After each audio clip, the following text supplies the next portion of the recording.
প্রাচীনকালে কিন্তু মূর্তি এভাবে ছিল না, তখন ঘটে আনা হতো। এখন ও বাড়িতে ঘট পুজো হয়, এরম দ্বারা সরস্বতী পুজো ঘরে ঘরে এরম ছিল না। এখন সরস্বতী পুজো ঘরে ঘরে মানে মূর্তি নিয়ে হচ্ছে। আচ্ছা, পুজো হচ্ছে না, ওটা নাচ গানই হচ্ছে, যাই হোক। আচ্ছা, আগে ঘটে পুজো হতো, মূর্তি পুজো প্রাচীনকালে এরা বলেন ছিল না। যাই হোক, সে ব্যাখ্যা আমি পরে করবো, মূর্তি পুজো কী করে এলো কালী পুজোটা, সে আছে ব্যাখ্যা, নবদ্বীপ ব্যাখ্যা আছে। যাই হোক, এটা হলো পশু আচারের পুজো। আমাদের দেশে পুজো হয়, কালী পুজো হয়, আমরা দেখেছি। সেখানে বহু সময় লাগে পুজো করতে। কালী পুজো করতে মোটামুটি 3-4 ঘন্টা লাগবেই লাগবে, কারণ বহু মন্ত্র বলা হয় আর বহু দ্রব্য লাগে। আমার সময় লাগবে কী জন্যে? সময় লাগে কোনো কারণ তো নেই। সেই সব দ্রব্য এবং শক্তি দিয়ে মায়ের পুজো করা হচ্ছে, কথাটা বুঝে নাও। সাধক সেখানে যে পুজো করছে, পূজারী, তিনি সেখানে কিন্তু পশু, মানে পশু আচারের পুজো বলা হয়। পশু নয়, তার মধ্যে কিন্তু অন্য বিরাট শক্তি আসেনি। সেখানে দ্রব্য লাগে, কি বললাম, মন্ত্র লাগে।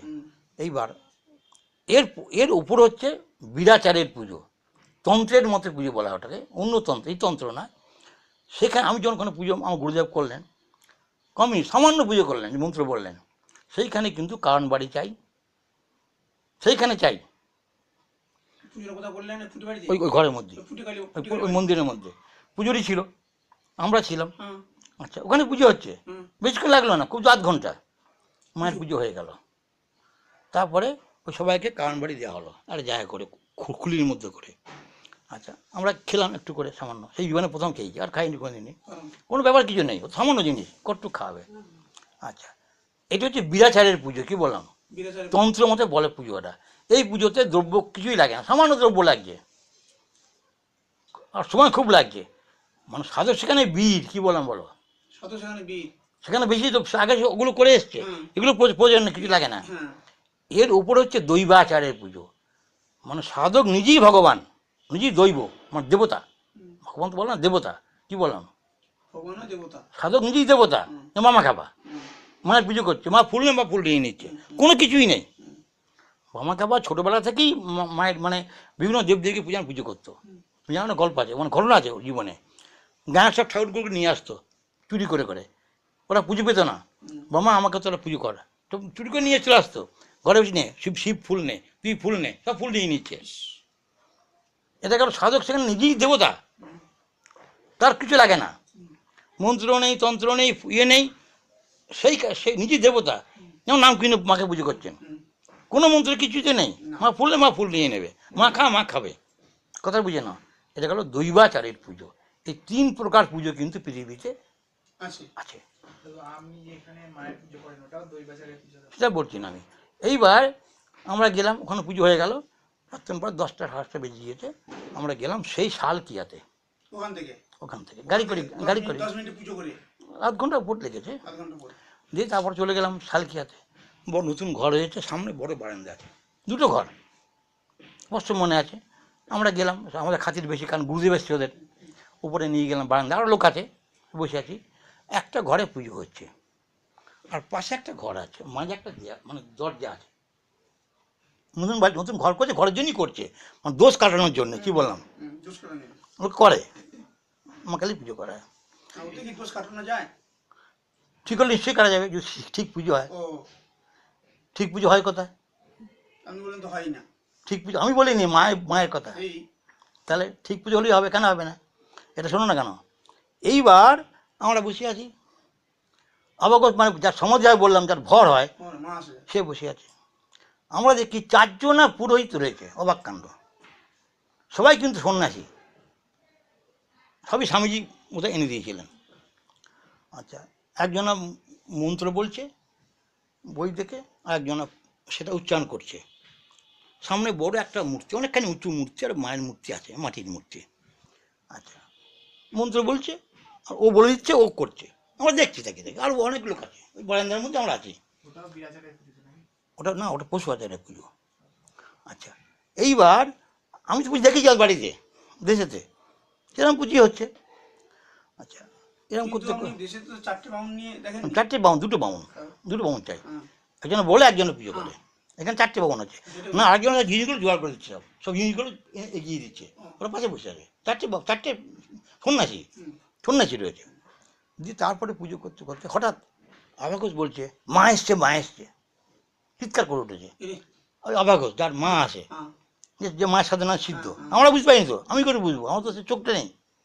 মানে সেই সময়ে ওই মায়ের প্রাণ দেওয়া হলো, মাটির মূর্তি, মন্ত্র আছে, সেই সময় মন্ত্র দিয়ে মায়ের প্রাণ ঢুকিয়ে দেওয়া হলো। তখন জানতে হয়ে গেল কোনটা ওই মাটির মূর্তি, জানতে হয়ে গেল। কথা বুঝতে পারছো? এইবার তখন কি করা হয়, ওই তখন মায়ের সামনে ওই নিবেদন মানে খাদ্য দেওয়া হয়, খাবার দেওয়া হয়। মা তাকিয়ে থাকে, মা কিন্তু খায় না, দৃষ্টি দেয়, ওইটাই হলো প্রসাদ। কি বললাম বলো? দৃষ্টি দিলেন, সব ঠাকুরই তাই, ওরা দৃষ্টি দেয়, ওরা খায় না। কথাটা বুঝছো না? এইভাবে মায়ের চোখে দেখেছি আমরা। আমি শ্রীখণ্ডে বলেছিলাম, শ্রীখণ্ডে একটা মায়ের পুজো হয় ক্লাবে, বন্ধু বান্ধব ক্লাব। আমি তোরা কাজ কর, আমি তো 4টে, হ্যাঁ তখনকার দিনে আমাদের বাড়িতে ভালো পুজো হয়, আমার দেশেতে একটা কালী পুজো করতে 200 টাকার মতো লাগতো, আর ওখানে লাগতো মোটামুটি 1000 টাকা ওই পুজো করতে গেলে, 5 গুণ বেশি, এমন বেশি। আচ্ছা, ওদের আনতে হবে, ওই বামুন চাই, ওরা তো জানাশোনা, গুরুদেরকে বললেই এনে দেবে। ওরা রাজি হয়েছিল, যে হলো না, তাই গাঁয়ের লোক দেখবে কেমন পুজো হয়। মানে মাটির মূর্তি, জানতে মূর্তি আছে, তবে তো মায়ের মূর্তি হবে, যে মাকে নিয়ে আসা হলো। তারপরে কিছুক্ষণ পর মাকে আবার ওখানে বিসর্জন দিয়ে দেওয়া হয়। বল, মা তুমি, মন্ত্র আছে, সব মন্ত্র আছে, বলা হয়। আমি তো মন্ত্র জানি না অত। মানে তো ইয়া গচ্ছ মানে কি, এখানে এসো, এখানে এসো মা, এখানে এসো। কথাটা কি বললাম, ইহা তিষ্ঠ এখানে থাকো, মা এখানে থাকবে সেই জায়গাটা। তারপর যে পুজো হয়ে গেল, মাকে ওখানে বিসর্জন, তখন মা চলে গেল, ও মাটির মূর্তি হয়ে গেল, জলে ফেলে দেওয়া হয়। কথা, এইভাবে ভারতবর্ষে যুগ যুগ ধরে সিদ্ধ পুরুষরা মায়ের পুজো করে আসছে। এগুলো বিরাচারের পুজো না, পশু আচারের পুজো। বহু দ্রব্য বলে বহু জিনিস লাগে, কিন্তু যদি বিরাচার হয়ে যায় সামান্য লাগবে, আর যদি দৈবচার হয়ে যায় কিছুই লাগবে না। বামাখা বা কমলাকান্ত এরা পরবর্তীকালে, প্রথমে এরা এভাবে পুজো করেছে, এরা অন্য পর্যায়ে উঠে গিয়েছিল। কথাটা বুঝছো না? এবার কেন বলি দেওয়া হয় শোনো, ওটা ব্যাখ্যা করি। মাটাকে আগেই বলেছি, না সব কিছুরই মা, কিন্তু ভালোরও মা, মন্দিরও মা। মাকে যখন আনা হয়, মা যখন আসবে না, ধরো আমার বাড়িতে মাকে আসবে না, মার সঙ্গে সব আসবে। নারায়ণ আসবেন, অন্য সব দেবতারা আসবেন, ভূত আসবে। ভূত তো আসবে না, বাসবে না। ভূত কার সৃষ্টি? ভূত মায়ের সৃষ্টি দেখি, ভূত আসবে না, ভূত আসবে। আচ্ছা, সব আসবে। এইবার নারায়ণ দেবতারা কি খাবে? ওরা আতপ চাল খাবেন, দুধ খাবেন, কলা খাবেন, ওরা সাত্ত্বিক খাদ্য খাবেন। মানে বেশিরভাগ দেবতা যারা খান, ওর জন্য আতপ চাল সব দেওয়া হয়, ওরা খাবেন। ভূত কি খাবে? ভূত কি খাবে না আতপ চাল খাবে? ভূতের হচ্ছে রক্ত দেখে, রক্ত শোঁকে, ভূতের রক্ত চাই। এবার তুমি, আচ্ছা তুমি যদি পাঁঠা বলি না দাও, যখন পাঁঠা বলি দেওয়া হয় তখন কি হয় জানো? মন্ত্র বলা হয়। খেয়াল করো কি মন্ত্র বলা হয়। আচ্ছা, মাথায় সেই বলছে যে এই পাঁঠাটাকে দ্বারা যেসব ভূত প্রেত বিঘ্ন করাবে আমি ওদের সরিয়ে দিচ্ছি। খাবার পেটে পালিয়ে যাবে, ওরা খাবার চাই না, না পেলে কি করবে? বিঘ্ন করবে, ওরা মানবে না কাউকে। ওর শক্তি কম নেই, ভূতের শক্তি কম নেই, জানবে পৃথিবীতে ভূত বিরাট শক্তি, পৃথিবীতে ভূত শক্তি না, ভূত সাধনা সিদ্ধ মানে বিরাট পাওয়ার। আমার বাড়িতে আমার ভূত এসেছিলো, আর মুসলমান নিয়ে এসেছিলো ভূত, আমার বড়দিন মেয়ে বাঁচতো না, বা তারপর মেয়ে বাঁচলো, আমার বাড়িতেই হয়েছিল, ভূত এনেছিল, আর মুসলমান গুরু নবদ্বীপের নাম করা ছিল, আমার বাড়িতে এসেছিলো। এই ভূত বিরাট পাওয়ার, ভূত বলে দিতে পারে এখান থেকে, দিল্লিতে কি হচ্ছে না হচ্ছে। তাই ভূত আছে পৃথিবীতে, ভূত কী খাবে? রক্ত শুধবে, ওই জন্যই ওই বড়িটা দেওয়া হয়, যে ভূত চলে যাবে। সবারই খাওয়া পেলো, তারপরে মা খাবে। মা রক্ত খাচ্ছে না, কথাটা খেয়াল করো, কি বললাম? মা তো বৈষ্ণবী বলা হচ্ছে, কথাটা বুঝে নাও। মা এখন সবাইকে না খায় খাবে কি করে, বুঝিয়ে দাও। ব্যাখ্যা তো আছে না, কি ব্যাখ্যা? কেন ব্যাখ্যা তো নেই, তাই না? নাহলে বেলুর মঠে বলি দেওয়া হতো না, সারাদেবীর মতো জগৎ জনী বলা হচ্ছে, ওখানে বলি দেওয়া কি জন্যে? উনি দেখতে পাচ্ছেন না বলি, হতে পারে না, বলি যখন দক্ষিণেশ্বর দিয়ে আনা হয়। কথাটা বুঝছো না? বুঝছো না? ব্যাখ্যা আছে তাহলে, সব কিছুরই ব্যাখ্যাটা আছে। ব্যাখ্যা দক্ষিণেশ্বরের মানে বেলুড়মঠে বলছি, বেলুড়মঠে কালী পুজো হয়, ওখানে বলি দিয়ে নিয়ে আসে, ওখান থেকে নিয়ে আসছে। কথাটা বুঝে না? এখন এই তার মূল কিন্তু মন্ত্র, আমার সিদ্ধ মন্ত্র না হলে তো পুজো হবে না। তোমাদের মন্ত্র কোথায়? বামুন কোথায় বলো আমাকে? বামুনটা কোথাও? আমি যেখানে এখানে গিয়েছিলাম, আমাদের পাড়াতে এখানে পুজো হয়, এখানে এই পাশে বাড়িতে মহামায়া বলছিলাম না, মহামায়ার পুজো হয়। মা দুর্গা সব থেকে বড় হচ্ছে মা দুর্গা বলা হয়, সর্বেশ্রী বলা হয়। তো কেন পুজো করা হয়? এই যে প্রশ্ন হচ্ছে মহামায়ার পুজোটা কেন করবো? ওরা বাড়ি পুজো করে তো কোনো ফল পাচ্ছে না ওরা, ওদের কোনো ফল নেই, আমি বলেছি। ওদের বাড়িতে কোনো ফল পায় না ওরা, আমি তো বলতে পারছি। পুজো কী করে হবে? পুজো কি ছেলে খেলা নাকি? মন্ত্র কোথায়? আরও ব্যাখ্যা সব করছি না আমি। মায়ের পুজোর ব্যাখ্যা আছে, চণ্ডীতে আছে, এখানে চণ্ডী বই আছে, পড়ে দেখো। আমি সেখানে বলছিলাম, ওখানে ওরা সব বলছিল, সব হা করে সবাই শুনছে। 1 ঘন্টা ছিলাম ওখানে, আমি তাও চলে এলাম, বাড়িতে কাজ ছিল বলে। তা ওইখানে বললাম যে মহামায়ার পুজো কেন করছে। ওই যে বললাম মায়া, এই যে এত অন্যায় কার্য আমরা করি, রাম শ্যাম দুদুমুদু করছে, মায়া মানে টান। হয় ছেলের জন্যে অপর ছেলেকে ফাঁকি দিচ্ছে, টাকার জন্যে যা কিছু করছে, রাজনীতির ক্ষমতা পাওয়ার জন্যে, সেও মায়া, সেও টান, সবই টান, ক্ষমতার টান, ক্ষমতার লোভ। এই মায়াতে এগুলো সব করায়, মানুষ অন্যায় করে মায়াতে, সুখ পায় কিসে? মায়াতে। তুমি যদি তোমার মেয়েকে খাওয়াও, সুখ হবে না? হবে না? আর তুমি যদি অন্য লোককে খাওয়াও, সুখ হবে? কেন হবে না বলো? একই তো খাওয়া, অপুজি মায়া নেই। এই মায়াতেই সুখ, মায়াতেই দুঃখ। কি বললাম বলো? বুঝছো না? বুঝছো না? ওই যে বললাম জয়ন্তী, যে 7 বাড়ি কাজ করছে, কাপড় কাচ্ছে আর কাজে ফাঁকি দিচ্ছে, ও মায়াতে কিন্তু করছে। ও জানে আমার ছেলে মেয়ে আমাকে দেখবে না, মেয়ে নেই ছেলে, যে দেখবে না, ও তো মায়াতে করছে। অন্যজন ছেলের জন্য করবে? নিশ্চয়ই করবে না। এই নিজের ছেলের জন্য, আমার ছেলে আমার মেয়ে, চিরকাল মা বাবারা মায়ার টানে এগুলো করে।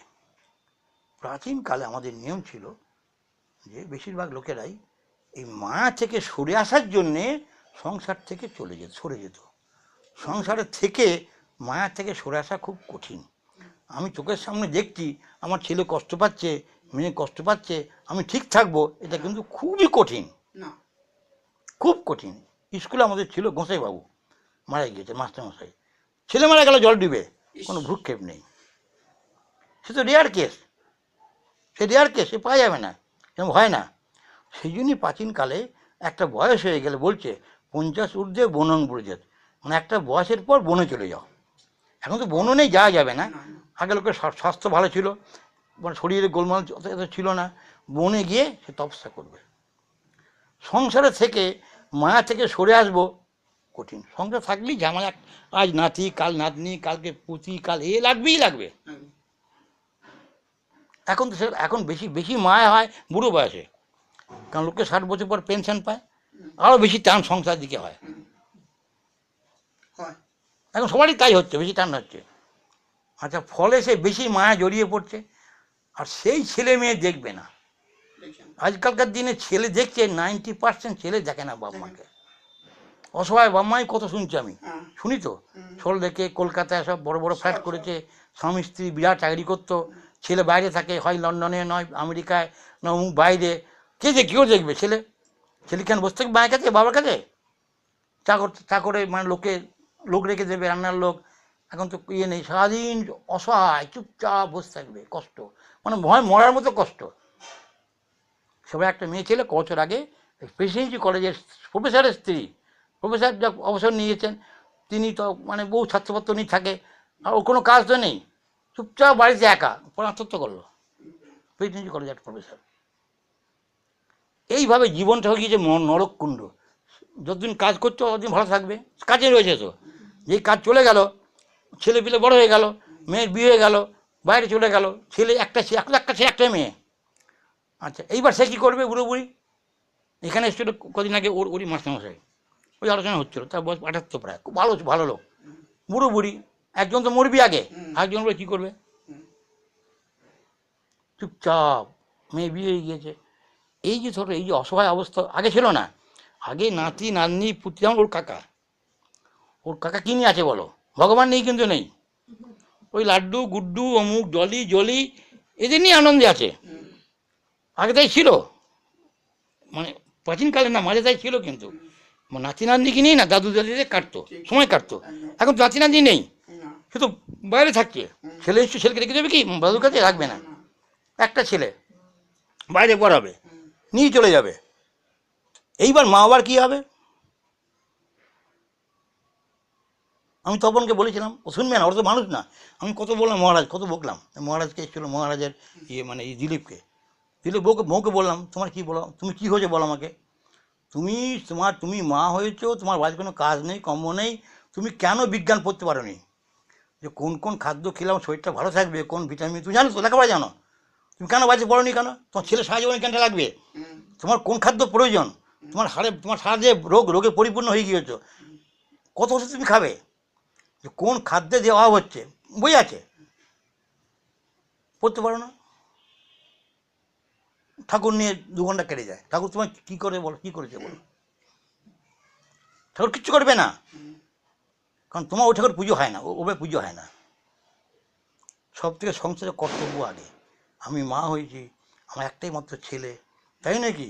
আমি ছেলেকে ভালো করে পড়াবো, ছেলেকে মানুষ করবো। মানুষটা প্রথমত শরীরটা, যে শরীরে কোন খাদ্য কার দরকার, কোনটা কখনটা ঘুমোতে হবে, সব বাইরে বই আছে।